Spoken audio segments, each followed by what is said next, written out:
watching Al Jazeera. A reminder of our headlines this hour. Hamas says fierce fighting has been taking place in the Gaza Strip. Israel's military has cut off the road between the city and Deir al Balah in central Gaza, dividing the territory into three. More than 100 Palestinians have been killed in overnight Israeli strikes on Gaza, and this brings the death toll since Saturday to more than 800. Rescue workers in Rafah worked through the night, rescuing dozens of people trapped under the rubble.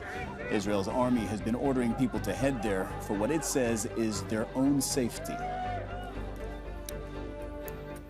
Let's get more on the view from Israel now. Akiva Eldar joins us. You're a contributor to the Israeli newspaper Haaretz, and you're joining us from Tel Aviv. So look, Akiva, my previous guest fears that Israel's endgame in Gaza is to force Palestinians out of the Strip. And now the Israeli paper Israel Hayom reported a few days ago, and in fact it was your paper, Haaretz, that alerted me to this, that Netanyahu asked a loyalist, a confidant, for a plan to, quote, thin out the population of Gaza. We can't independently verify this. This is reporting from Israel Hayom. But what do you make of that? And does that line up with what you're seeing currently in Gaza? Well, Siri, this is not a very new idea. Actually, those people from the hardcore settlements in the West Bank, not just the people who were moved out of Gaza. One of their final status settlement included the transfer of the Palestinians, both from the West Bank and from Gaza, to Sinai. They believe that Egypt will take the money and make those people run into Sinai. This is an old dream, or if you like, a fantasy of the Israelis who believe that a two-state solution can be exercised in Sinai.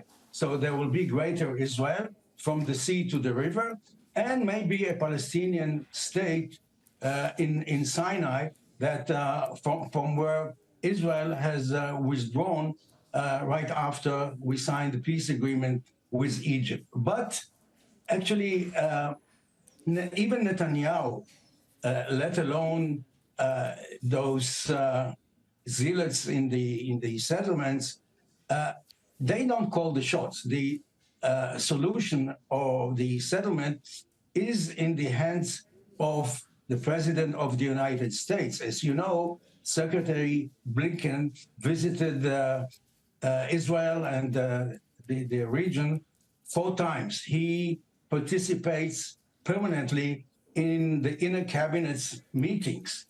And I don't think that the Americans are even considering this kind of a solution, since President Assisi made it clear to them and to Netanyahu that Egypt is not going to solve our problems. But Akiva, you're right. This has been a red problem. line. This has been a red line expressed by the Americans, that they don't want to see displacement of the Palestinian population. You also point out that the Egyptians have said categorically no, Palestinians shouldn't be displaced. But so you mentioned that you say the solution lies actually with the U.S. president. Do you feel right now that the Israeli war cabinet is listening to the Americans? Yes, and not only because of the very fact that America is holding the veto option, the UN. If not for the UN, I believe that the Security Council would already take maybe even sanctions against Israel for committing war crimes. And since it's obviously that the United States will not allow this, the Security Council is very quiet. The other thing is that the Americans keep supplying Israel with those heavy bombs and other ammunition that comes on a daily basis to Israel. So the United States, I think, never had such a big leverage on Israel in the last 50 years since the Yom Kippur War. But what do you see happening on the ground? What do you see happening on the ground that gives you a sense that Israel is listening? Because we're reporting that 800 Palestinians have been killed in the last few days. It doesn't seem like Israel is being more careful to mitigate Palestinian civilian losses, as the U.S. has asked them to do. Yeah. I think that Israel is running out of time. The question, and now we go back to domestic politics in the United States. President Biden has to look at the polls and see what is the mood in his own constituency among Democrats. And so far, they are willing to give Israel more time. I'm afraid that most of them are not watching Al Jazeera, so they don't really, as well as the Israeli public. And since Israeli journalists are not allowed into Gaza, what they get from the Israeli media and from the American media is footage about the hostages coming back, and this is very important. Don't get me wrong, harassment, and what the United States really wants is to get 8 to 9 American hostages, and